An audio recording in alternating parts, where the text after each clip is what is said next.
Hey guys, tonight we are not going to talk about crashing empires, or bloody battles, or dramatic palace coups. We are not here to raise your heart rate or stimulate your curiosity with cliffhangers. Instead, we are going to walk alongside the most expensive, the most deliberate, and perhaps the sleepiest biography in all of human history. The quiet life and overwhelming golden journey of Mansa Musa, the legendary ruler of the Mali Empire. Tonight, we are going to strip away the noise and the spectacle. We are going to slow down the clock until it matches the pace of a camel walking across soft sand. We will focus on the sheer, dull, meticulous patience required to run a kingdom built entirely on dust and gold. I want you to close your eyes, relax your jaw, let your shoulders drop away from your ears. Imagine standing at the very edge of the Sahara Desert. You are not the king, you are simply a shadow, a silent observer walking beside a caravan that stretches so far back it disappears into the heat haze. Listen closely. You can hear the soft, endless crunch of 60,000 pairs of feet pressing into the sand. It is a rhythmic, hypnotic sound. Crunch, lift, repeating over and over again. You can hear the rhythmic sway of the camels, the creaking of leather saddles, the dull thud of heavy gold dust shifting inside thick sacks, and the distant, muffled voices of an entire traveling city. It is a city moving at the pace of a very slow walk. You realize, deep down, that you are about to endure a 4,000-mile-long historical audiobook that is absolutely designed to put you to sleep. You probably won't survive this entire journey without drifting off, and honestly, that's the highest compliment I could possibly receive. So, before you get comfortable, take a moment to like the video and subscribe, but only if you genuinely enjoy the quiet atmosphere we create here. If you happen to be listening to this somewhere cool and dark, invite viewers to post their location and local time. We love seeing how far these sleepy history trips carry us across the world. Now, dim the lights, maybe turn on a fan for that soft background hum, let the world outside fade away, and let's ease into tonight's journey together. You find yourself standing in the cool, shaded halls of the royal court in Niani, the beating heart of the Mali Empire. The year is 1312 CE. The air here feels heavy, not with heat. The thick mud walls keep the interior pleasantly cool, but with a sudden, quiet shifting of power. The room is dim, lit only by narrow shafts of sunlight, piercing through high windows, illuminating dancing motes of dust that swirl in the silence. You watch a young man named Musa stepping forward from the deep shadows of the cedar pillars. He moves slowly, deliberately. He doesn't look like someone seizing a throne in a blaze of glory. He looks like someone who has just been handed a very heavy backpack he didn't ask for, and he is quietly resigning himself to carrying it. The circumstances of his rise to the Mansa, or Sultan, were not dramatic. There were no swords drawn in the night. There was no poison in the chalice. In fact, what you are witnessing is far quirkier, a strange footnote of history that feels almost dreamlike. The previous ruler, Mansa Abu Bakr II, simply sailed away. You watch Musa standing on the balcony, his hands resting on the rough, warm stone of the railing. He is looking toward the west, his eyes unfocused, remembering the day his predecessor left. Abu Bakr II was a man consumed by a single, quiet obsession. He was fascinated by the Atlantic Ocean, the great sea of darkness. He was convinced, against all prevailing wisdom, that there was a landmass on the other side, a world waiting to be found. You can almost see the memory playing out in Musa's mind. Abu Bakr outfitted 2,000 ships, a truly enormous armada for the time, a floating city of wood and canvas. He filled them with gold, water, and provisions to last for years. And then, on a day much like this one, he simply vanished westward into the mist. The horizon swallowed the ships one by one, until the ocean was empty again. He was never heard from again. And just like that, in the silence left by the vanishing fleet, you watch the crown settle onto Musa's head. It is one of history's more curious facts that this man inherited the throne because the former king was chasing a fringe tidbit, a pre-Columbian transatlantic voyage. Historians still argue quietly in dusty libraries about whether Mansa Abu Bakr II was a visionary pioneer who actually made it to the Americas, or simply a wealthy fool who sank his fleet in a grand but ultimately futile gesture. But standing here in the palace, the debate doesn't matter. The mainstream historical fact remains. The throne was vacant because the previous Mansa chose an oceanic mystery over his landlocked golden empire. Musa didn't ask for the crown. He didn't fight for it. He just had to put it on because the other guy left it on the table. You stand beside him as he looks out over his new domain. The silence in the palace is absolute. This is the very first thing you learn about absolute power. Sometimes, it just shows up and sits down next to you, forcing you to deal with the mountain of paperwork that comes with it. The view before you is breathtaking in its scope and its stillness. You see the sprawling, complex, wealthy, and mostly peaceful Mali Empire, stretching hundreds of miles across West Africa. The land is a tapestry of gold and green. Far to the north, you can sense the heat rising from the deep Sahara, where the salt mines lie baking in the sun. To the south, the lush forests hide the secret goldfields of Bura and Bambouk. You can see the dust rising from distant mines, a faint haze that hangs over the horizon. You see the shimmer of the Niger River, winding like a slow, silver snake through the savannah, carrying canoes laden with grain and smoked fish. You see the trade routes that pulse like veins through the desert, silent lines on a map that bring life to the empire. You sense the weight settling on Musa's shoulders. It is a physical weight, heavier than the gold jewelry he wears. His quiet life as a trusted deputy, the man who stood in the background and handled the logistics, is instantly over. He didn't plan this. He was just holding the fort. Now, he owns the fort. He owns the surrounding 40,000 square miles. He owns every single speck of gold dust inside it. This is his life now. The endless reports on the salt trade, the intricate diplomacy with Berber merchants, the immense, almost crushing responsibility that arrived without ceremony. You watch him take a slow, deep breath, tasting the dry air of the Sahel. He closes his eyes for a moment, listening to the wind rustling the palm fronds in the courtyard below. He is accepting his new reality. He is Kankan Musa. He is the Mansa, and he has a lot of work to do. You remain in the shadows of the palace, watching as the days turn into weeks, and the weeks stretch slowly into years. The transition from being the dependable vizier, the man who knew how the gears turned, to the Mansa, the man who owns the entire machine, is jarringly slow. You watch Mansa Musa settle into the quiet, dimly lit corners of his administration. He does not rush to the battlefield.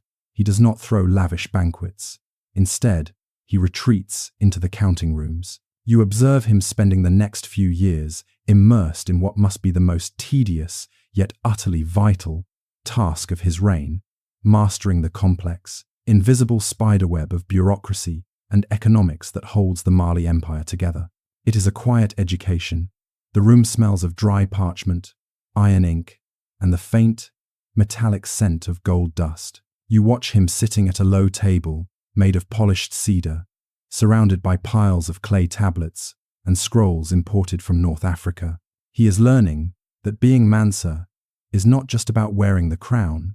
It is about understanding how every single mithqal of gold dust makes its way from the deep, humid mines of the south to the bustling, dusty markets of the north. You are forced to witness the transformation of a king into a very patient economist. From your vantage point, you see him studying the map of the gold fields. He traces the lines of the Wangara and Bure regions with a finger. These are secret places, hidden deep in the forests, where the miners work in silence to extract the wealth of the earth. You learn, along with him, the delicate dance of the gold trade. The miners are not slaves. They are free men who guard the location of their mines with their lives. If the Mansa pushes them too hard, they stop producing. If he tries to invade their lands, they vanish into the jungle. So, Musa learns the art of negotiation. He learns the dumb barter, the silent trade where gold is left on riverbanks in exchange for goods, without a single word being spoken. It is a system built on silence and trust, and Musa must become its silent guardian. But gold is only half the story. You watch him shift his focus to something far less glamorous, but equally precious: salt. You spend months watching him track the salt trade. Salt, remember, is worth its weight in gold in the hot, arid parts of the empire. It is essential for preserving food, for retaining water in the body, for survival itself. You watch Musa, memorizing the specific, often whispered, pricing schedules for salt blocks coming down from the north. He studies the reports from Tagaza, a desolate city in the middle of the Sahara, where everything, the houses, the mosques, the walls, is built from blocks of rock salt because there are no trees and no stones. Imagine living in a house made of salt. Imagine the wind whistling through walls that taste of the sea. A quirky tidbit of history floats through the quiet air of the counting room. In certain parts of Mali, salt was used as a direct currency. You watch Musa handling the heavy slabs of salt, learning their grades and values. For minor transactions, gold dust was too bulky, too precious, too difficult to measure for a loaf of bread. So, the common people use salt, or copper, or cowrie shells. Imagine trying to buy a handful of dates with a microscopic speck of gold dust. It's just easier to chip off a sliver of salt. Musa understands this. He understands that the stability of his empire depends on these small, boring exchanges happening smoothly, millions of times a day. The core administrative challenge you witness is not fighting wars. It is maintaining a constant, almost hypnotic peace. You watch him meet with the Ferbers, the regional governors who travel from the edges of the empire to report to Niani. These meetings are long, they are slow, they are incredibly detailed. You listen to the drone of their voices as they explain the intricacies of local taxation, the harvest yields of sorghum and millet, and the mood of the tribes living on the fringes of the desert. You realize that the empire's stability relies on the smooth, uneventful functioning of thousands of miles of trade routes. You visualize these routes, stretching out across the map, like delicate threads. Musa is the weaver who keeps them from tangling. If a Ferber on the edge of the empire allows a single merchant caravan to be successfully raided, confidence in the entire system shatters. The price of insurance goes up, the merchants stop coming, the gold stops flowing. So, you watch him build a slow-moving bureaucracy designed solely to ensure that gold and salt move without drama. He strengthens the courts.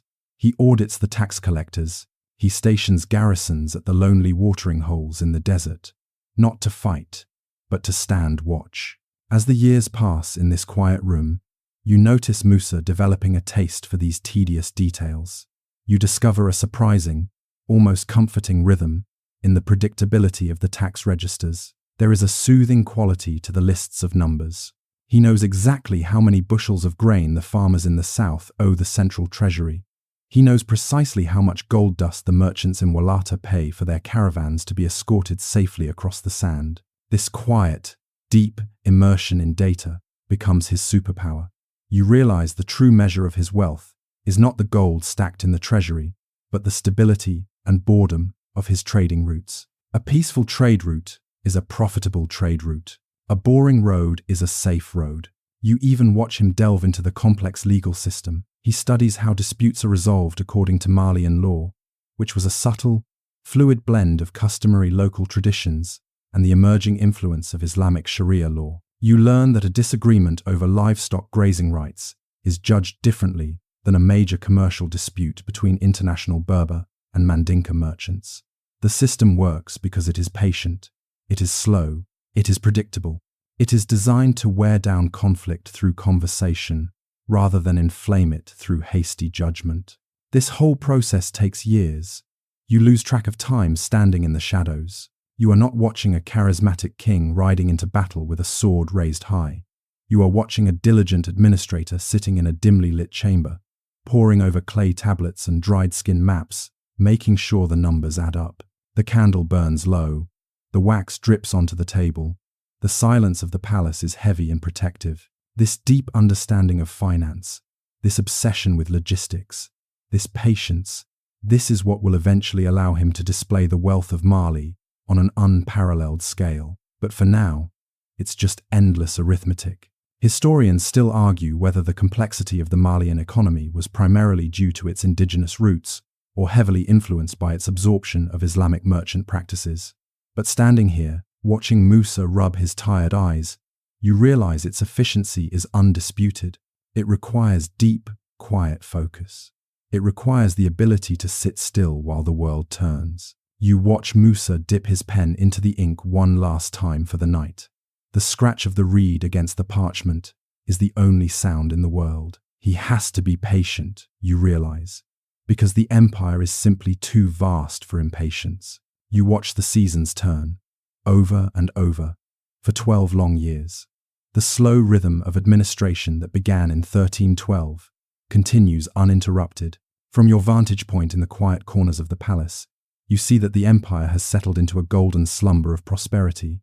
The trade routes are safe, the tax coffers are full, the markets are boringly predictable. But now, as the year 1324 approaches, you notice a change in the air. It is not a loud change. It is a whisper that starts in the private chambers of the king and slowly spreads through the corridors of Niani. An immense, spiritual, and logistical challenge begins to quietly consume the thoughts of the court. Musa is a devout Muslim. You have watched him pray 5 times a day for 12 years, his forehead touching the woven mats with humility. The pilgrimage to Mecca, the Hajj, is the central duty of his faith. It is one of the 5 pillars of Islam. But for a king of Mali, situated on the edge of the known world, this is not a simple journey. You walk over to the large table in the planning room where a map of the world is spread out. You trace the distance with your eyes. It is a 3,000 to 4,000 mile epic journey across the most hostile terrain on Earth. It crosses the Sahara Desert. It crosses the Nile River. It crosses the Red Sea. For a typical person, it is a lifetime endeavor fraught with danger. For the wealthiest man in the world, you realize it is a project of national security, economic policy, and staggering personal devotion. You witness the decision-making process unfold. It is agonizingly slow. It is not impulsive. You sit through years, literally years, of meticulous spiritual debate between Musa, his closest advisors, and the senior religious scholars of the court. The room is filled with the scent of burning incense and the soft rustle of robes. They speak in low, measured tones. You realize he is not just planning a personal trip, he is planning to take the entire treasury and tens of thousands of people with him. A mainstream historical fact drifts into your mind as you watch them argue over the route. This journey was likely a calculated display of power, designed to put Mali on the global map for the first time. Before this moment, most of the Mediterranean world, the Venetians, the Genoese, the Mamluks in Cairo, had only vague, third-hand rumors about a golden kingdom far to the west. They thought Mali was a myth. You watch Musa tracing lines on the map, preparing to prove that the myth is real. The true quirkiness of this decision, you observe, lies in the sheer scale of the logistical problem. No ruler in history had ever attempted to move a city of this size across a desert of this size. You watch the patient administrator transform into the world's most stressed logistics manager. You listen to the quiet, urgent whispers of the scribes as they scribble calculations on clay tablets. The numbers are mind-numbing. How do you source food for 60,000 people for months on end? How many thousands of goats and sheep must be herded along just to provide meat? How do you ensure the camels, the desert ships vital for survival, don't simply die of exhaustion in the middle of the dunes? Where are the watering holes? Which wells are dry this season? You watch them calculating water needs down to the gallon. They argue over the capacity of goatskin water bags. They debate the evaporation rates under the midday sun. You realize that a single miscalculation in this room means thousands of people will perish in the sand. The weight of this responsibility hangs heavy in the humid air of the palace. For months, you attend these planning sessions. They are not about warfare. They are not about glory. They are about dried meat and sorghum. You look over the shoulders of the royal architects as they design portable wooden frames to carry the gold. You watch the stable masters inspecting the camels, checking their teeth and their hooves, selecting only the strongest beasts for the journey. You realize a profound truth about travel. You can only move as fast as the slowest, weakest member of your company.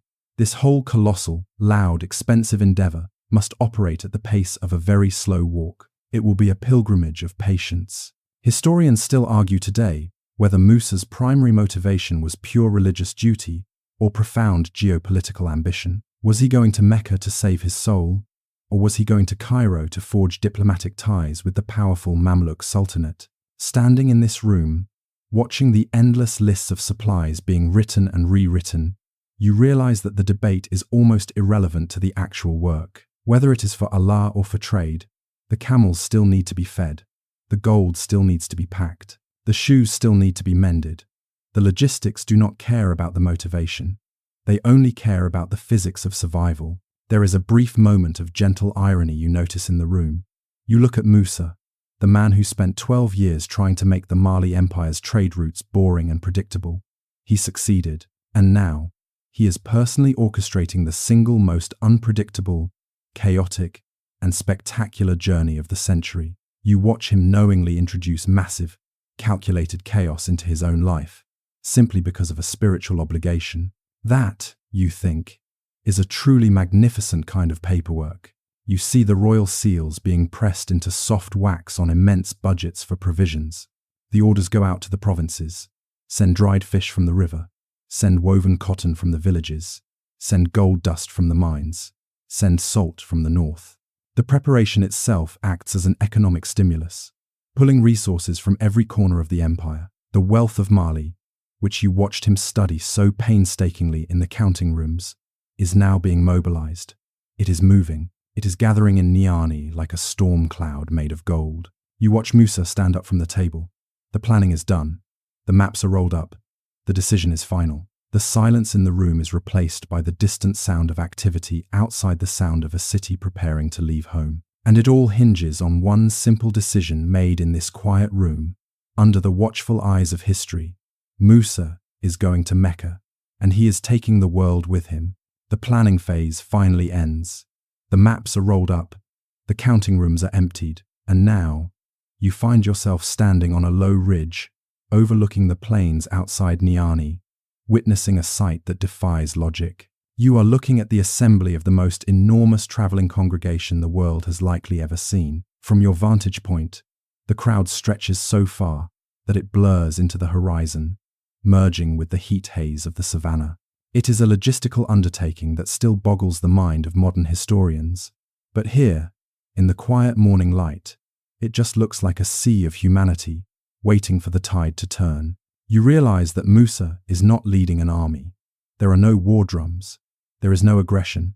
Instead, he is tasked with maintaining the quiet, fragile health and order of a moving city. The estimates vary wildly in the history books, but standing here, the mainstream historical fact feels undeniable. This caravan includes 60,000 people. That is a number equivalent to the population of a major European city at the time, like London or Florence, all preparing to move on foot and camelback across a continent.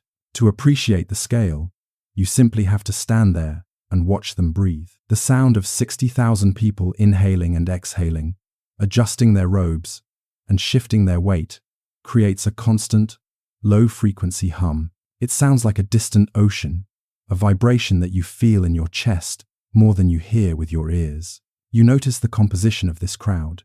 It is a quirky tidbit of history that not all 60,000 were soldiers or nobles. In fact, you watch as row after row of personal attendants and slaves line up, at least 12,000 of them. They are dressed in fine Persian silk and brocade, fabrics that shimmer softly in the sun. But what catches your eye is what they are carrying. Each attendant carries a staff, and each staff is heavy. You watch them shift their grip, testing the weight. History tells us that each of these 12,000 people is carrying a gold bar weighing 4 pounds. You do the math in your head, then stop, because the number is too large to fully comprehend. You just watch the gold glinting in the light, tons of it, held in human hands, waiting to walk into the desert. The caravan is organized into specialized, slow-moving columns. You see the heavy gold carriers at the front. Behind them, the provision trains loaded with grain and dried meat. Then, the water logistics specialists, men whose entire existence is dedicated to the integrity of goatskin bags. Then, the personal household of the king, a mobile palace of tents and cushions. And finally, the immense security detachment, marching quietly at the rear. Imagine the sheer, constant background hum of 60,000 people living, cooking, sleeping, and marching in unison. It is a human-powered traffic jam that stretches for miles across the landscape. But the people are only half the story. You turn your gaze to the animals. You watch the handlers managing the livestock. It is estimated that Musa brought tens of thousands of camels and horses. You see the horses, spirited and restless, but it is the camels that demand your attention. They are the true workhorses of this pilgrimage. You watch them kneeling in the dust, groaning softly as they are loaded. They are calm, stubborn, and absolutely essential. These beasts are loaded, not just with water and food, but with provisions for years. You see bales of clothing, crates of tools, sacks of salt, and bundles of firewood. And then, there are the special camels. Contemporary accounts mention that 80 to 100 camels were dedicated solely to carrying the massive cargo of gold dust. You watch these specific beasts being loaded. They carry saddlebags that sag heavily on either side. Each beast is burdened with hundreds of pounds of the precious metal. The dust inside the sacks shifts with a heavy, dull thud every time the animal moves. It is the sound of pure wealth, muffled by leather and fur. The daily routine, you realize, is everything. You watch Mansa Musa riding near the front. He is the calm center of this controlled chaos. He does not look frantic. He looks like a man who has accepted that his life is now ruled by the sun and the speed of a camel's gait. His day revolves around the necessities of survival. You witness the morning ritual. Long before dawn, while the stars are still bright in the sky, the camp begins to stir. It starts with a whisper, the sound of tent pegs being pulled from the earth, then the soft clanking of cooking pots, then the groaning of camels rising to their feet. Slowly, inevitably, the immense line of people begins to snake eastward. They move at the speed of the sun rising. The pace is slow. It is measured. It is hypnotic. You realize it is designed to conserve energy. There can be no rushing here. Rushing means sweating. Sweating means dehydration. Dehydration means death. So, the caravan moves with a glacial, deliberate slowness. You walk alongside them for a moment. The dust rises around your ankles. The smell of the caravan is overwhelming but earthy, a mix of animal musk, dry dust, sweat, and leather. You watch the sun rise higher, baking the earth, and you watch the caravan ignore it. They just keep walking, step after step after step. You watch Musa riding, not with fanfare, but with the quiet seriousness of a man who knows that a single mistake in water rationing can undo the entire effort. He watches the horizon. He marks his progress not by miles, but by the slow, painful disappearance of the green Mali frontier. Behind him, the landscape changes. The trees become fewer. The grass turns to scrub. The earth turns from brown to red, to a pale, dusty yellow. The gradual, featureless arrival of the Sahara has begun. Historians still argue quietly in universities whether the 60,000 figure is an accurate head count or a deliberate exaggeration designed to boost Mali's fame. But standing here, watching the line of people stretch from one end of the valley to the other, you realize the exact number doesn't matter. The consensus on the immense size of the caravan is absolute. It was a spectacle designed to be remembered, and yet, in the doing of it, it is just a long, hot walk. You sense a polite sarcasm in Musa's own posture as he rides. This is the ruler of an empire built on efficient, quiet logistics. He spent 12 years making his trade routes boring, and yet here he is, leading the most inefficient, glorious, and utterly necessary parade in world history. You realize that sometimes, faith requires you to disregard all sound administrative practice and simply commit to the grand gesture. You watch the caravan crest a hill and slowly disappear into the dust of the east. It is a logistical headache designed purely for spiritual validation, and it is magnificent. The greenery of the savannah has long since faded behind you. The familiar shapes of trees and rivers have dissolved into memory. Now, you are immersed in the slow, monotonous reality of the deep Sahara. You are walking alongside the largest traveling city ever assembled, moving through a landscape that feels less like a place and more like an endless, golden ocean, frozen in time. The journey, which will take roughly 2 months just to cross the sands, becomes a study in repetition. Day 1 blends into day 2.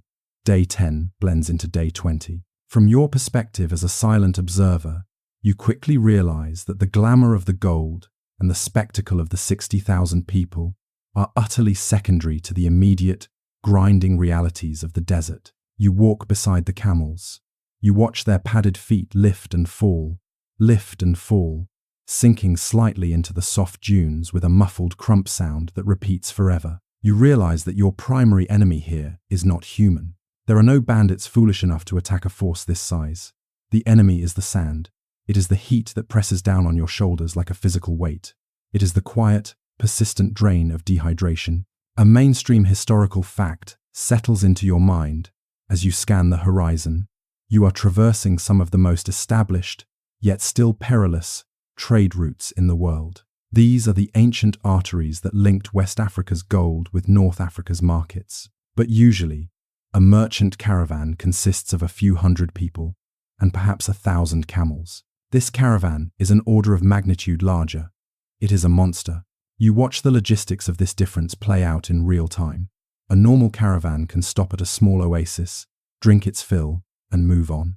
This caravan cannot. You watch the water specialists riding ahead, their faces wrapped in indigo cloth to protect against the wind.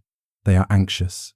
They need enormous, well-stocked wells. And more importantly, they need to manage the moral weight of their consumption. You watch them arguing quietly over how much water to draw. They know they must leave enough behind for the caravans coming weeks or months later. If they drink a well dry, they are sentencing the next travelers to death. It adds a layer of quiet, bureaucratic responsibility to every single stop. The days blend into a predictable, hypnotic rhythm that is perfect for sleep. You watch the camp rise long before the sun. The air is surprisingly cold in the pre-dawn dark. You hear the soft clatter of cooking pots, the murmurs of sleepy families eating a quick meal of dates and millet. The movement begins with the cool morning air, an urgent attempt to maximize the distance covered before the afternoon sun turns the world into an oven. You trudge along with them. You watch the endless line of humanity and cargo stretch out before you, a ribbon of dark shapes against the pale sand. The sun rises, and the heat begins to build. It starts as a warmth on your back, then becomes a heat, then a burning, and finally, a pervasive presence that seems to slow time itself. A quirky tidbit about this stage of the journey catches your attention. You begin to notice objects left behind in the sand. Contemporary accounts suggest that the sheer logistical strain of moving this much wealth required sacrifices. You walk past a beautifully carved wooden chair, abandoned by the side of the track because it was too heavy. A mile later, you see a stack of copper pots, gleaming in the sun, left behind to lighten a camel's load. You see crates of provisions, equipment, and even the carcasses of animals that couldn't keep up. The trail Mansa Musa leaves behind is not just footprints. It is a scattering of abandoned wealth. It is a silent testament to the desert's indifference to human possessions. The sand does not care about gold. It only cares about water. You look toward the center of the column, where Mansa Musa rides. He is the most powerful man in the world, the king of kings. And yet, you notice that his daily routine is governed entirely by the sun's height and the speed of a camel's 4 legs. There is a gentle sarcasm in this scene. You watch the leader of the greatest gold empire spending his days preoccupied not with laws or conquests, but with water cisterns. You see him stop his horse to inspect a leaking goatskin bag. You see him checking the salt blocks to ensure they aren't crumbling in the heat. You watch him watching his water specialists. In this landscape, a cup of muddy water is worth more than the saddlebags of gold dust riding just a few feet away. The entire experience becomes highly sensory. You close your eyes as you walk, letting the sounds wash over you. You hear the constant, low-frequency sound of the caravan, a drone of 60,000 lives moving together. You hear the rhythmic groan of the camels, a deep, guttural complaint. You hear the shuffling of sandals on sand. Shh, shh, shh. You hear the occasional muffled command from a guard, swallowed instantly by the vastness of the dunes. And beneath it all, you hear the silence of the desert rushing back in the moment the wind dies down. You feel the grit of the sand in your teeth. You feel the dry air cracking your lips. You feel the intense, relentless heat soaking into the thick robes of the pilgrims. Amidst this moving city, you try to find a moment of peace. You watch Musa dismount during the midday halt. When the sun is too fierce to travel, he finds a small patch of shade under a stretched canvas. You watch him dedicate this time to quiet prayer and study. He opens a copy of the Quran from his personal saddlebag. You watch his lips move silently as he reads, trying to keep his mind focused on the spiritual goal rather than the physical fatigue. This intentional focus is his anchor. It is the only thing that keeps the monotony from becoming madness. Historians still argue whether the scale of the caravan was meant to intimidate potential bandits or simply overwhelm them with sheer numbers. But walking here, in the middle of this endless sea of sand, you realize the answer is obvious. No bandit would dare approach this. The sheer size of the caravan is its own wall, its own fortress. The sun begins to lower. The shadows lengthen, turning the dunes into waves of blue and gold. The air cools rapidly. The caravan begins to slow. Tents are pitched. Fires are lit. The slow march continues. One day blends into the next. The gold moves east.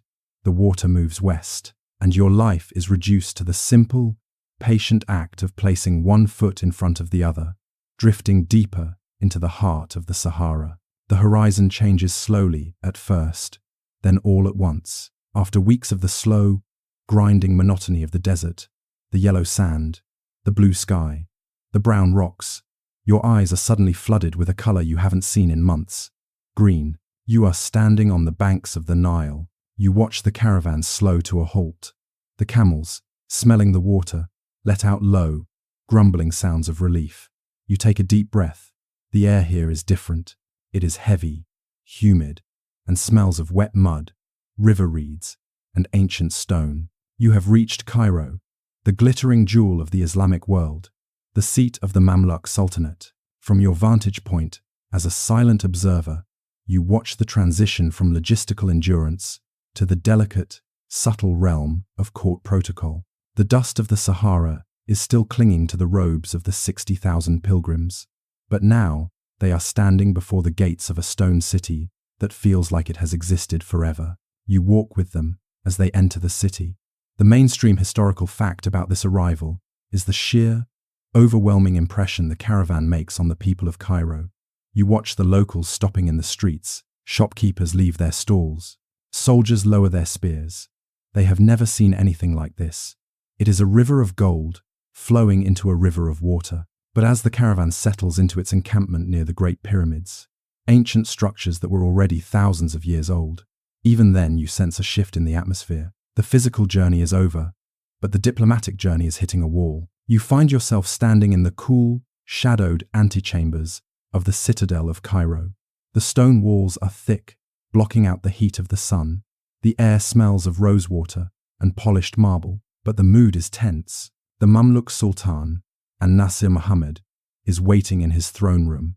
He is expecting a vassal. He is expecting a supplicant. He is expecting someone who will bend the knee. But you look at Musa, standing calmly in the waiting room, and you realize the Sultan is mistaken. Musa is the ruler of an equally vast, and arguably wealthier, empire. He has not walked 4,000 miles to bow. The core conflict you witness is not a battle of swords. It is a battle of manners. It centers on a quirky tidbit of Mamluk court etiquette. The Sultan's rigid protocol demands that any visiting dignitary, even a king, must prostrate themselves, kissing the ground before the throne. You watch the Mamluk protocol officers, whispering urgently to Musa's interpreters. You see the polite shaking of heads. You see the stiffening of shoulders. Musa, politely but firmly, refuses. You watch the hours tick by. This moment becomes a silent, prolonged war of wills. You stand in the corner of the room, listening to the soft rustle of silk robes and the uncomfortable shifting of feet. You realize that Musa's refusal is not an act of arrogance. It is an act of sovereignty. You understand the stakes. If he bows to the Sultan, he is signaling to the entire Muslim world that the Mali Empire is somehow subordinate to the Mamluks. This entire 1,000-mile journey was about establishing Mali as an equal on the global stage. He cannot undo that achievement with a single blow. The tense negotiations drag on. You watch the diplomats going back and forth between the throne room and the waiting room like nervous messengers. They argue about the angle of knees. They argue about the definition of respect. There is a gentle sarcasm you find in this situation. You look at Musa, the wealthiest man in human history, the man who commands an army of thousands, waiting in a hallway, arguing about whether or not he will touch his forehead to the floor. It is the kind of bureaucratic absurdity that seems to exist in every era of human history. Finally, you sense a change. A compromise is reached. You follow Musa as he finally enters the grand throne room. The space is vast, filled with Mamluk courtiers dressed in white. The light filters down from high domes. The silence is absolute. You watch Musa step forward. He does not bow to the Sultan. Instead, he announces that he will prostrate himself, but only to Allah. You watch him kneel. He touches his forehead to the ground, reciting a prayer to God. By doing so, he satisfies the visual requirement of the protocol. He is on the ground, but he verbally, explicitly directs his reverence to the divine, not to the man sitting on the throne. It is a masterful display of subtle political genius. You watch the Sultan nod, accepting the gesture. Face is saved. Dignity is maintained. The tension in the room evaporates like mist. You realize you have just witnessed one of the most high-stakes moments of medieval diplomacy, and it happened without a single shout. It was resolved with a prayer. Historians still argue today whether An-Nasir Muhammad was truly impressed by Musa's piety or simply intimidated by the sheer volume of gold standing outside his gates. But as you watch the two rulers finally sit down together as equals, drinking tea in the cool shade of the palace, you realize the motive doesn't matter. The primary result is achieved.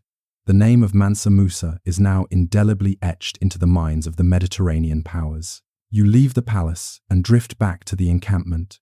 The sun is setting over the Nile, turning the river into a ribbon of liquid bronze. The air cools rapidly. You watch the pilgrims settling in. They are washing the desert dust from their feet in the river. They are cooking food that isn't dried or salted for the first time in months. The slow, patient diplomacy is over. The anxiety of the desert is gone. You feel a sense of profound relief settling over the camp. But as you look at the thousands of gold bars stacked in the tents, you realize the most dramatic part of the visit is just beginning. The dam is about to break. The slow, calculated expenditure of immense wealth is about to begin. But for tonight, the camp is quiet. The Nile flows gently, and the king sits on his prayer mat, equal to any man on earth, listening to the call to prayer echo across the rooftops of Cairo. The heavy oak doors of the citadel close behind the royal retinue. The diplomatic sparring is over. The tension of the court has dissolved into the warm, humid air of the city. You drift out of the palace shadows and follow the caravan as it moves into the winding streets of medieval Cairo. Your true mission here, you realize, has shifted. It is no longer about politics or bowing. It is about execution. You are about to witness an act of calculated, overwhelming generosity that will be talked about for centuries. You watch Mansa Musa riding quietly near the front, his face calm, his hands resting on the reins. He looks like a man who has decided to simply let go. You watch as the staggering, almost unbelievable wealth of the Mali Empire begins to spill out into the streets. It starts slowly. You see Musa's attendants reaching into the leather saddlebags. You hear the distinct, heavy clink of gold coins and the soft thud of gold bars being placed into hands. You watch him handing out gold to the officials who stamped his papers. You see him giving gold to the merchants who sell him grain. You see him pouring gold into the hands of the poor who line the streets. He does not spend carefully. He spends casually. From your vantage point as a silent observer, the scene is mesmerizing in its repetition. It is a river of yellow metal flowing from the camels to the city. You watch his followers, imitating their king's boundless generosity, also dispensing gold with an open hand. It seems endless. You walk past beggars who are suddenly wealthy enough to buy houses. You pass shopkeepers who are staring at the piles of gold dust on their counters, unsure if they are dreaming. You realize he is not just leaving a legacy of piety, he is leaving a legacy of immense, reckless expenditure. The key to this entire episode, you observe, is the quantity. The sheer volume of gold poured into the Egyptian market is so great that it feels physical, like a heavy blanket settling over the city. Imagine taking a bucket of water and pouring it into a swimming pool. Nothing happens. Now imagine taking a fire hose and pouring it into a bathtub. The bathtub overflows. You watch as Musa essentially fire hoses the Egyptian economy with his wealth. You drift into the bustling markets of Cairo, the souks. The air here usually smells of spices, tanned leather, and roasting meat. But today, it smells of confusion. You stand in the shadow of a stall selling saffron and cinnamon. You watch a transaction taking place. A customer places a small bag of gold dust on the counter to buy a loaf of bread. The merchant looks at it, sighs, and asks for more. You are witnessing a profound economic reality unfolding in slow motion. Inflation. Gold, the stable anchor of all regional currencies, has suddenly become cheap because there is simply too much of it. The Egyptian gold dinar, the standard of value for the known world, is losing its power right before your eyes. You watch the price of goods soaring. Bread costs double what it did yesterday. Clothing is prohibitively high. The natural balance of the market supply and demand has collapsed under the weight of Musa's charity. There is a gentle sarcasm in this scene. You think back to the quiet administrator in Niani, the man who spent years calculating the exact value of a salt block against a mythcal of gold in the dusty markets of Timbuktu. That same man has completely, gloriously broken the global gold market simply by being too nice. You watch the confusion on the faces of the Mamluk economists. They cannot understand it. They have never seen a gold flood before. You walk through the city for days, observing this strange phenomenon. The streets are paved with good intentions, but the economy is in shambles. Historians still argue today whether Musa understood the eventual economic devastation he was causing. Was this a calculated move to show that Mali's wealth was limitless, or was it simply an act of pure, unbridled religious sadaqah, charity, without regard for the macroeconomic consequences? Watching Musa's face as he rides through the market, offering a polite nod to a cheering crowd, you suspect he knows exactly what he is doing. Or perhaps, for a man who owns all the gold in West Africa, the price of bread in Cairo simply doesn't matter. But eventually, the reality sets in. As the weeks pass, you notice a shift in the mood of the caravan. The saddlebags are lighter. The spending slows down. You watch Musa in his tent, looking at a ledger with a frown. He realizes the damage. The gold is gone, but the journey is only half over. Then, you witness one of the quirkiest tidbits of financial history. Before leaving Cairo, you watch the wealthiest man in the world doing something unexpected. He starts borrowing money. You follow his agents into the quiet backrooms of the Cairo lending houses. You watch them negotiating with Mamluk merchants, the same merchants whose economy they just wrecked. You see them offering high rates of interest to borrow back some of the gold they just gave away. It is a desperate, late attempt to fix the mistake. It is the ultimate acknowledgement of the economic blunder. You watch the gold flowing back into the caravan, but this time, it comes with debt attached. It does little to reverse the years of inflation unleashed upon the city. History tells us that the value of gold in Egypt remained depressed for over a decade after Musa's visit. He ruined the economy for 12 years simply by passing through for a few months. You stand at the city gates as the caravan prepares to leave. The camels are rested, the water bags are full, the saddlebags are repacked, though much lighter than before. The people of Cairo watch them go with a mix of gratitude and relief. The name of Mansa Musa is now legend. It is whispered in the coffee houses. It is shouted in the markets. It is written in the ledgers. You watch the caravan disappear into the dust of the road leading to Arabia. The gold flood is over. The waters are receding, but the city of Cairo will never be the same. You linger for a moment in the empty market square, listening to the wind rattling the awnings. You can almost feel the phantom weight of the gold dust in the air. The most expensive shopping trip in history has concluded. Now, the real pilgrimage begins. The chaos of Cairo is finally behind you. The shouting merchants, the confused economists, and the inflation you left in your wake all fade into the distance. You are drifting once again alongside the caravan, moving south through the rocky landscapes of the Hejaz. But the rhythm has changed. The frantic, worldly energy of the last few weeks has evaporated. The caravan moves slower now, with a different kind of purpose. You realize you are entering a space where gold means nothing. You watch the walls of Medina rise from the dusty horizon. This is Al-Medina al-Munawwara, the radiant city, the burial place of the Prophet Muhammad. It is the spiritual heart of the journey. As the caravan approaches the city gates, you notice a physical change in the atmosphere. The air feels stiller here. The light seems softer, filtering through the date palms that line the oasis. You watch Mansa Musa dismount from his horse. He hands the reins to an attendant. He brushes the dust from his simple white pilgrim robes. You realize that for the first time in months, he is stripping away the heavy political armor of a king. Here, he is not the wealthiest man in the world. He is just a man. You follow him into the city. The streets of Medina are quiet, a stark contrast to the cacophony of Cairo. The mainstream historical fact about this leg of the journey is often overshadowed by the gold, but standing here, you realize this is the destination where the real work begins. You do not see Musa dazzling the populace with coins. You do not see him organizing grand banquets. Instead, you watch him vanish into the cool, shadowed interiors of the city. You follow him into the libraries. The air inside smells of cedar wood, dried parchment, iron gall ink, and the faint, sweet scent of rosewater used to clean the floors. It is a smell that instantly lowers your heart rate. You find a corner in the shadows and simply watch. Musa spends hours here, not counting mythicals of gold, but turning pages. You watch him sitting on a woven mat, his back resting against a stone pillar, a stack of leather-bound manuscripts beside him. He is utterly fascinated.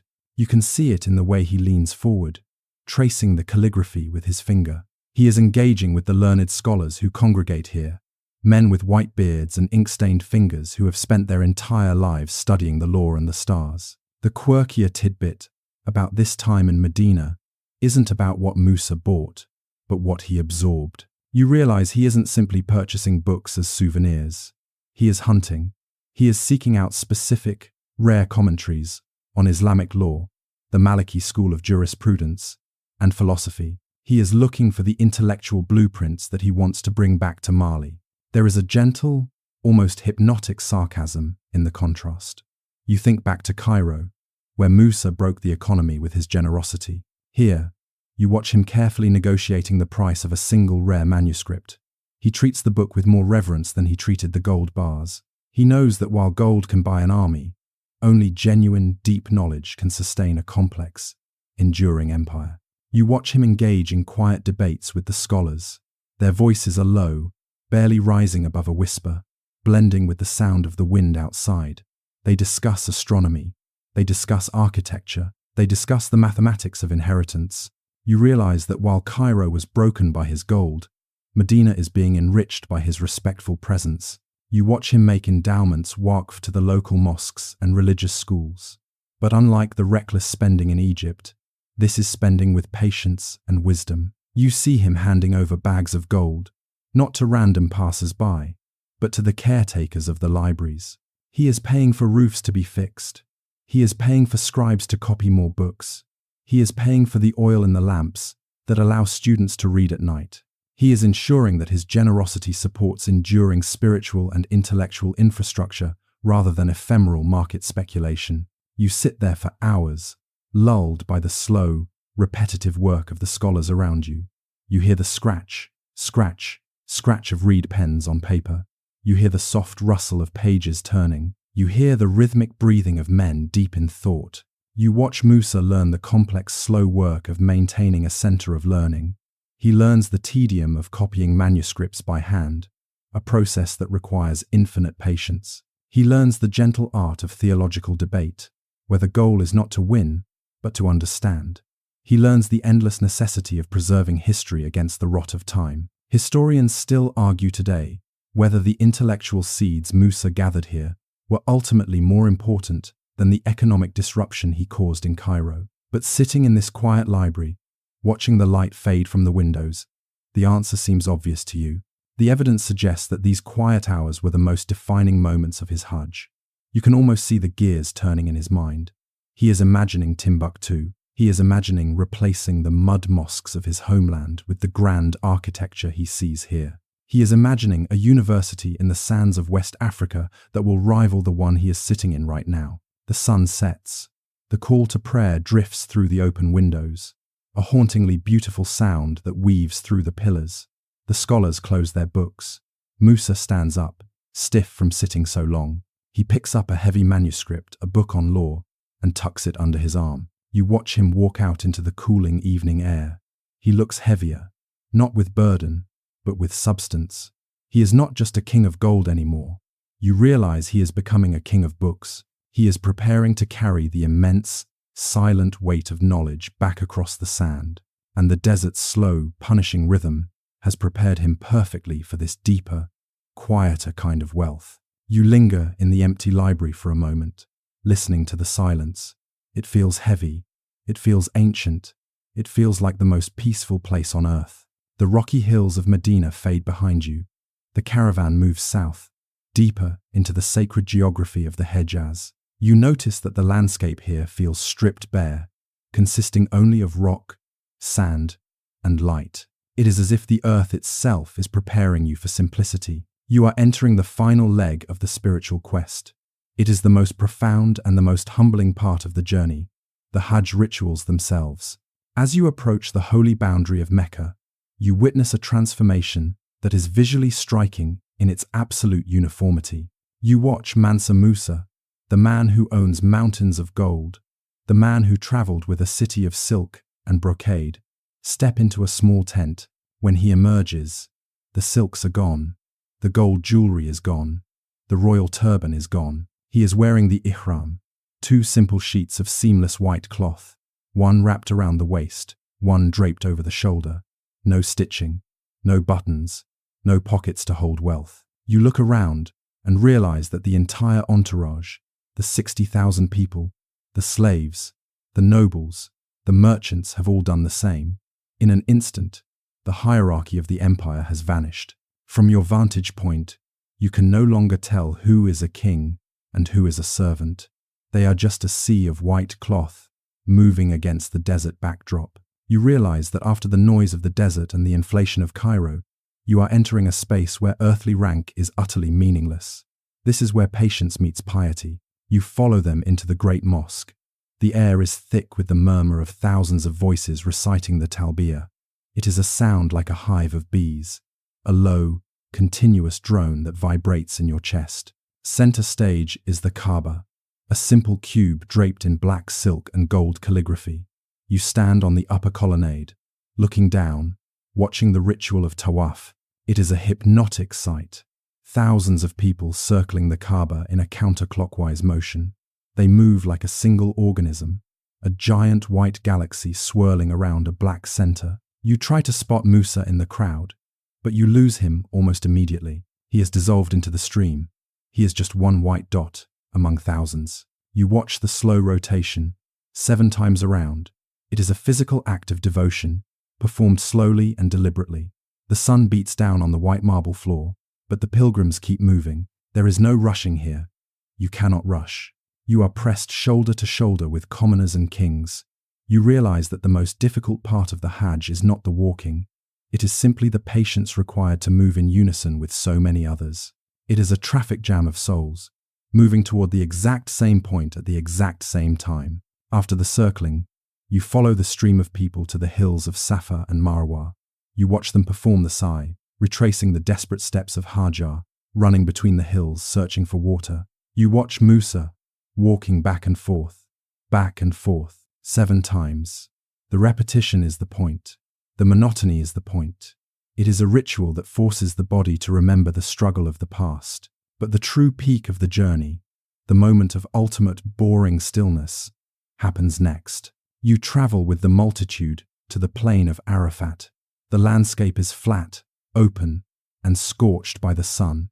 This is the wukuf, the standing. The requirement of this ritual is a quirky tidbit of sheer physical simplicity. You just have to stand there. From noon until sunset, you watch Mansa Musa, standing on the rocky ground. He does not move. He does not speak to his advisors. He does not count his gold. He simply stands, hands raised, facing the Mount of Mercy. It is an immense, quiet, collective act of repentance. You look out over the plain and see hundreds of thousands of people doing the exact same thing. The silence is profound. The only sound is the wind and the occasional weeping of a pilgrim overwhelmed by the moment. For a king used to constant activity, constant movement, and constant attention, you realize this mandatory stillness is a radical act of self-discipline.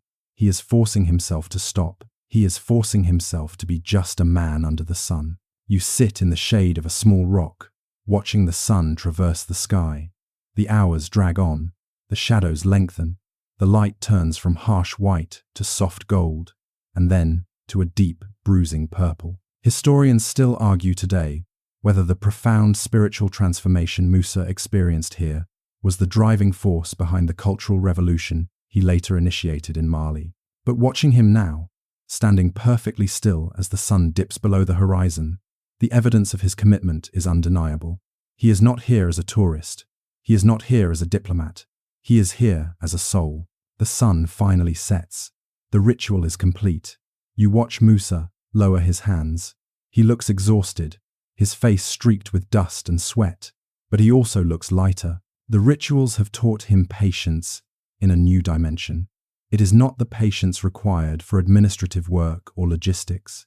It is the patience required for inner silence. You watch him walk slowly back toward his tent in the twilight. You realize he is returning from the plain of Arafat, not just as the wealthiest man in the world, but as a ruler deeply informed by the intellectual wealth of Medina and the spiritual discipline of Mecca. He knows that the journey is only half over.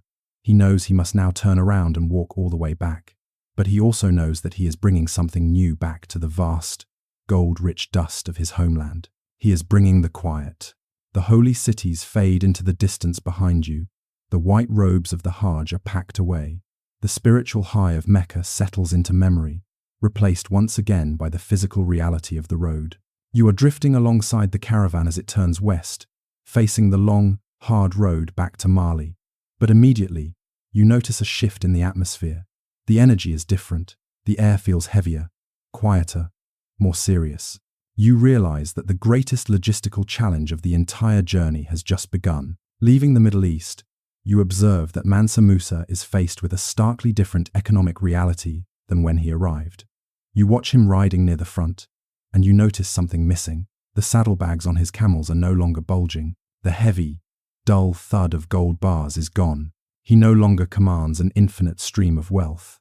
The immense sums of gold he handed out so casually in Cairo cannot simply be wished back into existence. You watch as the caravan transitions from a parade of generosity into a methodical exercise in survival. From your vantage point, you witness the quiet logistical nightmare of a less provisioned caravan.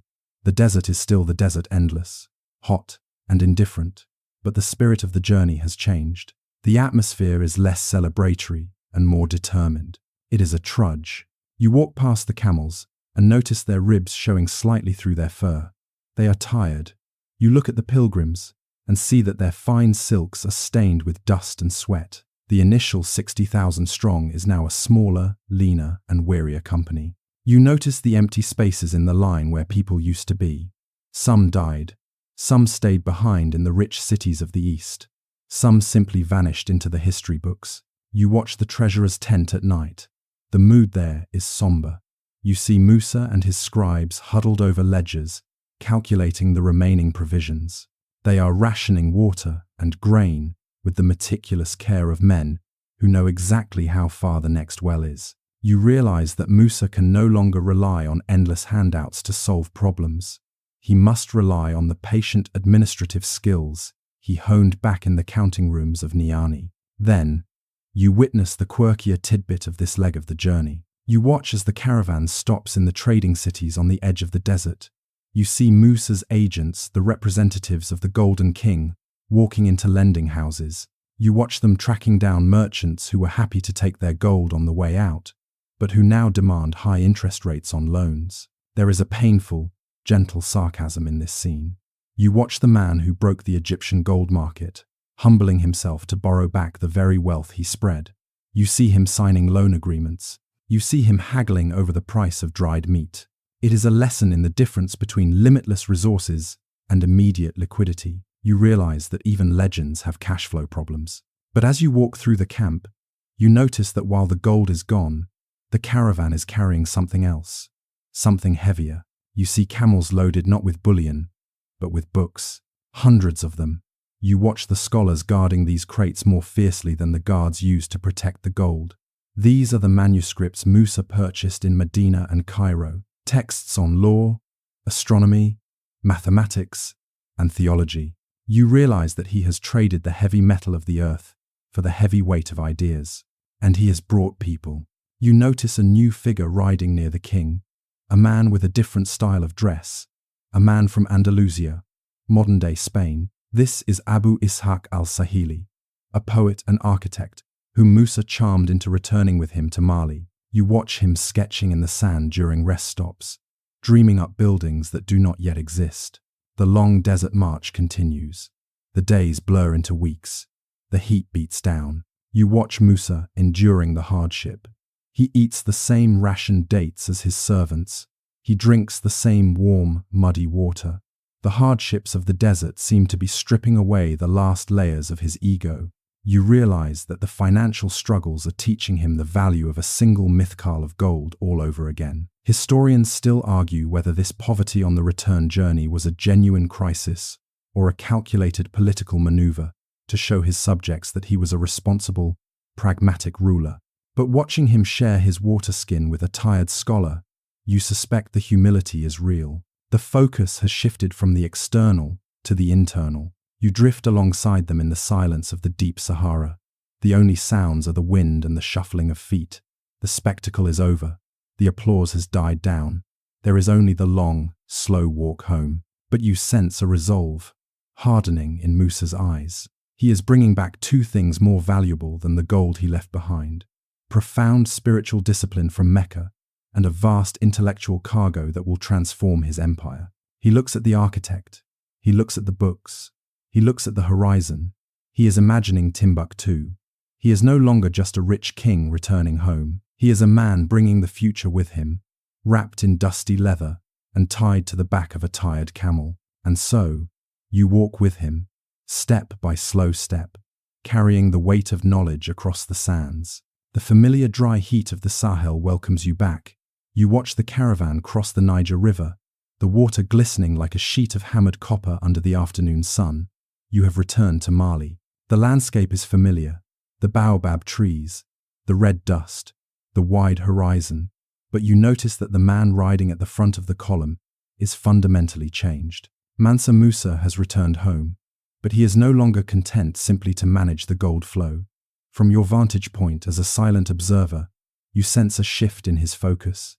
The immense intellectual wealth he absorbed in the cool libraries of Medina and the bustling courts of Cairo is heavy on his mind. He has brought it back with him, and now he intends to plant it in the dusty soil of West Africa. You follow him as he turns his attention to a city on the bend of the river, Timbuktu. The mainstream historical fact about Timbuktu before this moment is that it was primarily a commercial hub. It was a place where the camel caravans of the desert met the canoe traffic of the river. It smelled of salt, sweat, and profit. It was a city of transient merchants. But you watch Musa, looking at the city with new eyes. He does not see a marketplace. He sees a potential jewel. You witness the beginning of a monumental, patient project that will consume the rest of his reign, transforming this dusty trading post into a world-renowned center of Islamic scholarship. You watch as the king of gold becomes the king of mud. This is not meant as an insult. In this region, mud is the most precious building material available. You watch Musa and his Andalusian architect, Abu Ishaq al-Sahili, walking through the streets, pointing at the ground, sketching plans. You witness the commissioning of the immense Great Mosque. Building here is a slow, rhythmic, and deeply physical process. You sit in the shade and watch the construction. It is mesmerizingly boring. You watch thousands of workers mixing the wet mud from the riverbank with rice husks and straw to create a strong, durable plaster. You hear the rhythmic thwack, thwack, thwack of wooden trowels smoothing the earth. You watch the wooden beams, the Toron being inserted into the walls, giving the building its distinctive, spiked appearance. Day by day, inch by inch, you watch the Great Mosque rising from the earth. It is a structure born of the soil it stands on. It is cool inside, dark and silent, a sanctuary from the relentless sun. You realize that this architecture requires continuous, careful maintenance. Every year, after the rains, the mud must be reapplied. It is a living building, requiring a relationship with the people who use it. But the buildings are only the shell. You watch Musa turning his attention to the contents. You witness the establishment of the Sankore Madrasa, the University of Sankore. The true quirkiness of this effort, you observe, lies in the contrast between the city's geographical location and its global ambition. Timbuktu is isolated. It sits on the edge of the Sahara, the end of the world for many. It relies entirely on the slow, often unreliable flow of the river and the camel caravans for supplies. Yet, you watch Musa decreeing that this remote city will house libraries, rivaling those of Cairo, Baghdad, and Cordoba. Imagine the bureaucratic tedium of this task.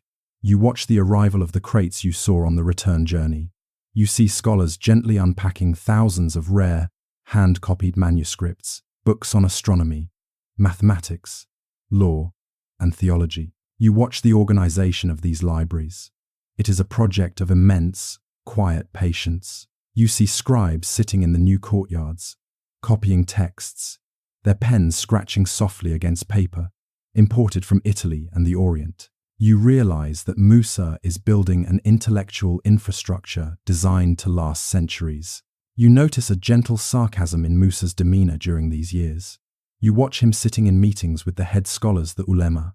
You realize that running a university is arguably more complicated than running an army. The intellectual debates are sharper. The egos of the professors are more fragile. The administrative paperwork surrounding the acquisition of a rare book from distant Andalusia is far more delicate than managing a gold mine. You watch him mediating disputes over curriculum. You see him funding chairs for specific professors. You realize he takes the title of patron of knowledge, perhaps even more seriously than the title of Gold King. Historians still argue today whether Timbuktu's rapid growth was driven more by Musa's direct financial investment or by the inherent strength of its pre-existing trade location. But walking through the quiet, shaded corridors of the Sankore Madrasa, listening to the murmurs of students reciting texts, the result seems undisputed to you. Timbuktu has become a magnet. You watch scholars arriving not with merchandise, but with ideas. They come from Fez, from Cairo, from Mecca. They come because the libraries are here. They come because the king values ink more than gold. You drift through the city at night. The markets are quiet, but the lamps in the windows of the scholars' houses are still burning. You realize that Musa has successfully changed the currency of his empire. The wealth of Mali is no longer measured just in piles of metal. It is measured in volumes of knowledge. You watch Musa standing on the roof of his palace, looking out over the city he has transformed. He sees the minarets of the Great Mosque, silhouetted against the stars. He hears the silence of the desert surrounding his city of books. He knows that gold can be spent, gold can be stolen, gold can cause inflation. But this infrastructure of the mind, this stays. You feel a sense of deep, abiding peace settling over the city. The great journey is over. The frantic movement across continents has ended. Now, there is only the slow, quiet work of reading, writing, and building. And for a man who has seen the world, this quietude is the greatest luxury of all.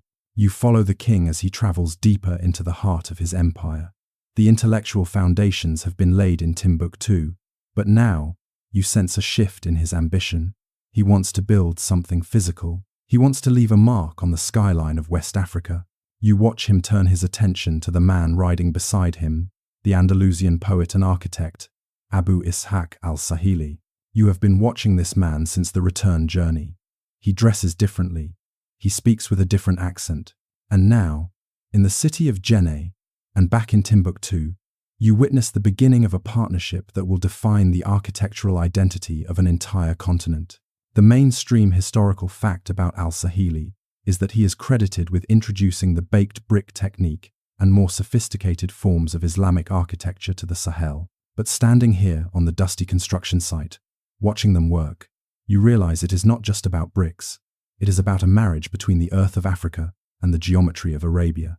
You find a spot in the shade of a baobab tree and watch the work begin. It is a massive undertaking. The centerpiece is the Great Mosque, but the style is spreading to other major cities. You witness the commissioning of immense public works, but unlike the stone cathedrals of Europe or the marble mosques of Cairo, these structures are built primarily with banco adobe or sun-dried mud brick. The process you observe is inherently slow. It is methodical. It is deeply soothing to watch.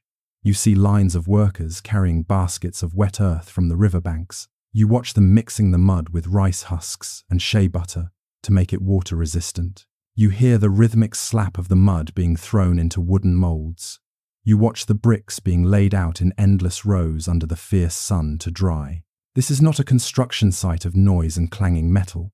It is a site of soft sounds, the shuffling of feet, the patting of earth, the creaking of wooden scaffolding. It requires continuous labor and immense structural patience. Imagine the tedious, repetitive work of forming, drying, and laying millions of mud bricks in the intense heat. It is a rhythm that matches the heartbeat of the land. You notice a specific detail that gives these buildings their unique look. You see workers inserting bundles of palm wood sticks called toron into the walls. They stick out like spikes. To the untrained eye, it looks decorative, but you watch the workers using these sticks as permanent scaffolding, climbing them like ladders to plaster the upper levels. It is a brilliant, practical adaptation to the environment. Then, you learn the quirkier tidbit of this architectural style. You realize that these buildings are, by design, never truly finished. The extreme heat of the Sahel cracks the mud. The heavy seasonal rains wash it away. You realize that the mud plaster must be continually reapplied and restored. You are witnessing the birth of a tradition that will last for centuries. The annual replastering festival. You watch Musa commissioning structures that require the perpetual, quiet commitment of the populace to survive. If the people stop caring, the building melts back into the earth. This is not a static stone monument that stands alone. It is a living, breathing architectural work that demands patience from generation to generation. It is a contract between the king, the architect, and the people. You watch the relationship between Musa and al-Sahili. It is one of quiet professional collaboration. You see them standing over sketches drawn on parchment or sometimes traced directly into the sand. Al-Sahili is the technical expert, bringing the sophisticated knowledge of urban design from Andalusia and the Middle East. Musa is the patron, providing the immense resources and the unwavering vision. The slow work requires constant administrative support. You watch the logistics of it. You see caravans arriving not with gold, but with cedar wood, imported from distant forests, a rare commodity in this region. You see the organization of the labor forces, thousands of men working in unison. You realize that this construction project is, in a way, just another very large, very slow caravan that doesn't move. There is a gentle sarcasm that settles in your mind as you watch the walls rise. You think back to Cairo. You remember Musa spending millions of mithqals of gold, flooding the markets, buying souvenirs, tipping beggars. That wealth evaporated. It caused inflation. It vanished. But here, the real, enduring legacy he is building back home relies on cheap, abundant mud and immense human patience. You realize that $1 spent on a mud brick lasts longer than $1 given away casually. The gold is gone, but the mud remains. Historians still argue today whether al-Sahili was actually an Andalusian noble or if he was a Berber architect who merely traveled widely. But as you watch the sun set behind the silhouette of the new mosque, the result of Musa's patronage is undisputed. He has created a stunning, enduring architectural style that perfectly suits the climate and culture of the Mali Empire. It is organic, it is majestic, it is humble. You watch the shadows lengthen across the spiked walls of the mosque. The structure looks like it grew out of the ground, rather than being built upon it. You realize that Musa is ensuring that Mali will be remembered, not just for the gold dust it gave away to strangers, but for the towering, quiet beauty of the mud cities he commanded his own people to build. The work stops for the day. The workers wash the mud from their hands. The architect rolls up his plans. The king retires to his quarters, and the walls stand there, baking in the twilight warmth, waiting for tomorrow, waiting for another layer of patience. You remain in the quiet halls of Niani, watching the years slip by. The Hajj is over. The mosques are being built. The university is humming with students. But now, you notice something else happening. It is subtle at first, like a ripple spreading across a pond, but eventually, it hits the shore. Your monumental efforts to showcase Mali's spiritual and intellectual wealth are finally hitting the consciousness of the distant European and Arab worlds. You realize that Mansa Musa is forcing the global cartographers to redraw their known world, and he is doing it without firing a single arrow. From your vantage point in the palace, you start to see new faces arriving. They are not the familiar Tuareg nomads or the Berber merchants from the north. These men look different. They wear heavy velvets that make them sweat in the African heat. They speak strange, clipped languages like Venetian and Genoese. You are witnessing the arrival of European diplomats and emissaries. The quirkier tidbit of this discovery is the nature of the diplomatic outreach. You watch these men entering the court with extreme caution. They are nervous. They have traveled thousands of miles from city-states like Venice and Genoa, desperate to establish direct trade ties to the source of the gold. But they are unsure. They don't know whether to treat Mali as a lucrative trading partner or a frighteningly powerful military entity. You watch the scene unfold with a sense of gentle amusement.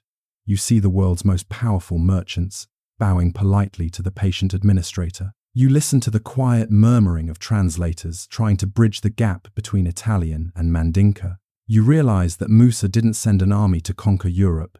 He sent a rumor, and the rumor was so loud that Europe came to him.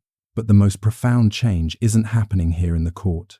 To see it, we must shift our gaze across the ocean to a quiet room in glorious isolation. You close your eyes, and when you open them, you are standing in a dimly lit workshop on the island of Majorca in the Mediterranean Sea. The year is 1375. The air smells of sea salt, parchment, and metallic paint. You are watching a master cartographer named Abraham Kreskes, leaning over a massive table. He is working on what will become the most famous map of the medieval world, the Catalan Atlas. You watch him dip a fine quill into a pot of black ink. He is drawing the coast of Africa. For centuries, this part of the map was a blank space, a terra incognita, filled with sea monsters and vague warnings. But today, you watch him fill in the blank space with certainty. He draws a mountain range, he draws a river, and then, right in the center of West Africa, he begins to paint a figure. You lean in closer to watch the details emerge. He paints a king sitting on a throne. He paints a golden crown on the king's head. He paints a golden scepter in the king's left hand, and in the king's right hand, he paints a massive, glowing nugget of gold. Underneath the figure, you watch him write the caption in Catalan. This black lord is called Musa Meli, Mansa Musa, lord of the black people of Guinea. So abundant is the gold which is found in his country that he is the richest and most noble king in all the land. You realize you are witnessing the moment Mansa Musa becomes immortal. The mainstream historical fact about this period is the almost instantaneous inclusion of Mali on major European maps following the Hajj. But seeing it happen in real time, in the quiet concentration of this mapmaker's studio, is different. It is intimate. It is permanent. You watch Kreskes applying gold leaf to the map. He presses the thin foil onto the parchment, making the nugget in Musa's hand shine in the candlelight.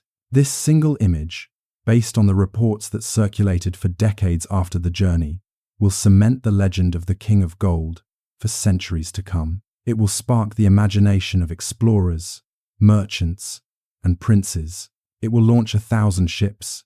You realize, with a gentle sarcasm, that the most successful diplomacy Musa ever achieved was done simply by having too much money and showing it off. He didn't need ambassadors. He didn't need treaties. He just needed a mountain of metal and a long walk. Historians still argue today Whether the European mapmakers included this image as a genuine geographical marker or as a mythical, artistic representation designed to entice investors. But as you watch the gold leaf settle on the map, you realize the intent doesn't matter. The result is monumental. Before the Hajj, the world map was a hazy, uncertain mess of rumored lands. After the Hajj, there is a clearly marked spot with a king holding gold. You drift back to Niani. You look at Musa, now an older man, sitting in his garden. He has no idea that in a dusty room in Spain, a man is drawing his face. He has no idea that he has just been added to the hard drive of global history. He is just watching the sunset. The sudden interest from the Europeans was not spiritual. It was purely commercial, driven entirely by the gold fever he had strategically induced years earlier. But he has achieved his goal. Mali is no longer a mystery. It is a destination. You watch the Venetian diplomats bowing their way out of the throne room, clutching trade agreements like treasures. You watch the mapmaker blowing on the wet ink to dry it. The world has become smaller, the lines have been drawn, and right in the middle of it all, sitting quietly on his throne of mud and gold, is the man who forced the world to look south. You linger in the quiet space between the map and the reality, realizing that true power is not just ruling a kingdom, it is forcing the rest of the world to acknowledge that you exist. The excitement of the Hajj is a distant memory. The maps have been drawn, the mosques have been built, the diplomats have gone home. Now, you drift back into the heart of the palace in Niani to witness the final, and perhaps most important, phase of the story. You find Mansa Musa sitting in the same room where you first saw him years ago. But the air is different now. The nervous energy of the young king is gone, replaced by the heavy, settled gravity of an experienced ruler. You have secured your place on the global map, but you realize that the spectacular journey and the immense building projects only laid the foundation. Now, you watch Musa returning to the tedious, administrative work of running the Mali Empire. This phase of his reign, though often forgotten by history's storytellers, because it lacks drama, is where the true patience and genius of his leadership reside. It is the long, quiet process of maintaining the order that allows the gold to flow and the scholars to study. You find a corner in the shadows and settle in to watch the show, but there is no show. There is only paperwork. Your focus shifts to the meticulous daily administration. You watch Musa reviewing the tax registers. The mainstream historical fact about the Mali Empire was its highly organized and sophisticated system of regional governance. You realize he is presiding over a bureaucracy that extends thousands of miles, from the Atlantic coast to the borders of modern-day Nigeria. It relies on clear communication, local enforcement, and centralized oversight. This requires sitting down every single day with enormous amounts of paperwork. You watch him spend hours examining the reports from the Furbas, the regional governors. They stand before him, one by one, explaining the harvest yields of sorghum and millet. They justify their tax collections. They demonstrate that their trade routes remain safe and free from bandits. You listen to the drone of their voices. It is a monotonous sound, like the buzzing of bees, but it is the sound of a healthy empire. You realize that Musa knows the greatest threat to his wealth is not a foreign army. It is not a dramatic invasion. It is a lapse in administrative vigilance. A quiet, slightly boring trade route is still the most profitable trade route. So, he checks the numbers. He asks the boring questions. He ensures the machine keeps humming. Then, you watch him turn his attention to the legal system. The legal courts demand his continuous attention. You follow him to the hall of audience. You watch him sit as the ultimate judge. He ensures that justice is swift, consistent, and adheres to the principles of Sharia law, while also respecting local customs. The quirky tidbit about this administrative phase is the emphasis placed on public safety. You recall the accounts of foreign travelers like Ibn Battuta, who marveled at the safety of the empire. You visualize a foreign merchant walking through a marketplace in Walata. He sets down his heavy load of goods to pray or to rest. He leaves it unattended for hours. When he returns, not a single item has been touched. You realize this level of honesty and security is not magic. It speaks volumes about the enforcement and effectiveness of the quiet bureaucracy you are watching right now. It is the result of thousands of boring decisions made in this room. You notice a gentle sarcasm in Musa's expression as he listens to a dispute over a property line. He realizes that maintaining an empire requires far more patience with ledgers than with armies. Conquering is exciting, ruling is tedious, and he has mastered the art of the tedious. You also watch him monitoring the economic stability he nearly destroyed in Cairo. He works with his treasurers, men with furrowed brows and ink-stained hands, to stabilize the gold market within the empire. You watch them weighing gold dust against salt blocks. Salt, the other great currency, must be taxed fairly but consistently. The slow work involves setting prices, managing supply chains, and commissioning escorts for caravans traveling between the gold mines of Bure and the salt mines of Taghaza. You watch him signing orders for the guards. You watch him checking the purity of the gold. This administrative rhythm ensures that the system he inherited remains robust. He is not just spending wealth anymore, he is curating it. Finally, you watch him navigate the diplomatic friction between various tribal and ethnic groups across his vast domain. Mali is not a monolith. It is a tapestry of Mandinka, Tuareg, Songhai, and Fula peoples. You watch tribal leaders entering the court, bringing their grievances. Musa listens. He does not shout. He does not threaten. He negotiates. You realize his ultimate authority is the only thing preventing local squabbles from escalating into full-blown regional wars that would shatter the trade network. Historians still argue whether the lasting peace achieved during his reign was due primarily to his personal religious authority or the sheer, effective power of his centralized legal system. But sitting here, in the quiet of the afternoon, watching the dust motes dance in the light, the answer seems simple to you. It is patience. Under his command, the region enjoys remarkable peace. The trade flows. The scholars study in Timbuktu. The architects build in Jenne. And it all happens because one man is willing to sit in a room and read reports until his eyes blur. He was the calm, patient, and essential keeper of the quiet order. You watch the sun begin to set outside the palace windows. The furbas bow and leave. The scribes roll up their scrolls. The hall of audience empties. Musa remains alone for a moment. He rubs his temples. He looks at the stack of finished work. The empire is safe for another day, not because of a battle won, but because the paperwork was done correctly. You feel a deep sense of relaxation washing over you. The world is organized. The systems are working. There is nothing left to worry about. You drift back into the shadows, leaving the king to his well-earned rest. You are standing now at the edge of an era. The fierce, blinding noon sun of the Mali Empire has begun its long, graceful descent toward the horizon. From your vantage point as a silent observer, you can see the light changing.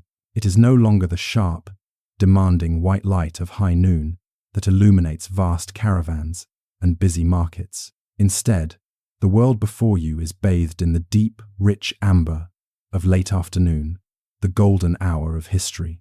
You watch Mansa Musa, the figure who has dominated this landscape for decades. He is sitting quietly on a terrace, overlooking the Niger River. He moves less now. The restless energy that once drove him across thousands of miles of desert has settled into a profound stillness. You can see the lines on his face, not as marks of stress, but as the gentle erosion of time, like the weathering on the canyon walls.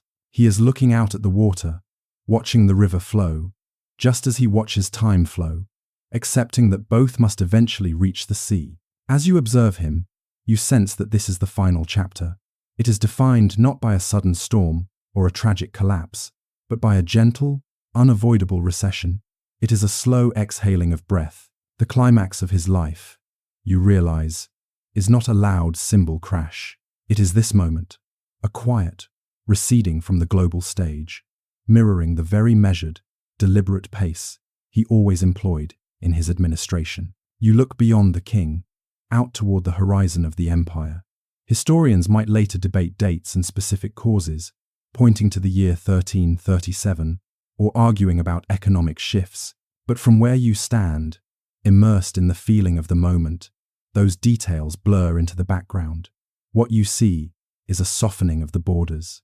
The reign of his son, Magan I, will soon begin, inheriting a kingdom that is still immensely wealthy and intellectually rich. But you can feel the subtle shift in the air. The internal forces and external pressures are beginning their slow work, like water patiently shaping a stone. The immense wealth that Mansa Musa displayed to the world was indeed a double-edged sword. You can almost see the shimmering, invisible lines connecting Mali to the rest of the world. Lines of curiosity, of envy, of trade. You notice the maps on the table near him. They are beautiful things, drawn on heavy vellum, marking Mali with images of gold. But you see them now as he sees them, static images of a fleeting moment. The spotlight he turned on cannot be turned off, but he is no longer standing in its center. He has stepped back into the shadows, leaving the stage for others, leaving the gold to be just metal and the salt to be just stone. The sounds of the past are fading for you now. Think back to the beginning of this journey. The deafening noise of 60,000 people, the braying of camels, the shouting of merchants, it is all gone. The memory of that immense caravan becomes less of an immediate fact and more of a distant legend, floating away like dust motes in a sunbeam. The distant bells of the camels have quieted. The shuffling of 60,000 pairs of feet has become a whisper beneath the sand, buried under layers of time and silence. Now, shift your gaze to the structures around you. The immense buildings of Timbuktu and Gao, built of mud brick and immense patience, stand solid against the sky. You can see the texture of the walls, the banco warming in the setting sun. These structures have begun their long, slow relationship with the elements. They require the continuous, generational effort of the populace to maintain a cycle of applying fresh mud, smoothing the cracks, a ritual of care that is hypnotic to watch. You realize that while the political borders may shrink, this legacy remains. You look towards the Sankore Madrasa. It stands firm against the dry wind. It is a quiet monument to the patience and wisdom the king brought back from the east. Inside those walls, you can imagine the silence. Thousands of manuscripts, wrapped in leather, tucked away on dusty wooden shelves. The gold is gone, the caravan dispersed, the politics forgotten, but the gentle knowledge remains. It sleeps there, safe and undisturbed, defying the chaos of the outside world. The atmosphere around you is deepening into twilight. The sky is turning a bruised purple and deep indigo. The air is cooling rapidly, relieving the heat of the day. You can feel this coolness on your own skin. It is a relief. It is a signal that the work is done. You watch Mansa Musa close his eyes for a moment. He is safe now. He is detached from the endless arithmetic of the tax registers, the impossible logistics of crossing the Sahara, the weight of thousands of gold bars, the burden of being the richest man in history. He lays it all down. There is nothing left to calculate. There is nothing left to carry. As you watch him rest, you feel a heavy, comforting blanket of silence settling over the entire scene. It is the profound silence of history. It covers the river, the mosque, the palace, and the desert. You are part of this silence. You are no longer just an observer. You are sharing in this rest. The timeline of the Mali Empire slows down until it matches the rhythm of your own breathing. Slow, steady, deep. The visual of the king fades gently into the darkness, leaving only a sense of peace. The recession is not a loss.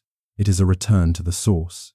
It is the desert reclaiming its silence. It is the mind reclaiming its rest. You notice that the hustle of the world has completely stopped. The trade routes are empty. The markets are closed. The camels are sleeping. The scribes have put down their pens. The ink is dry. You are drifting now, carried by the same current that carries the history of the world. The rise and fall of empires feels like the rise and fall of your own chest as you breathe. Rise and fall, expansion and recession, waking and sleeping.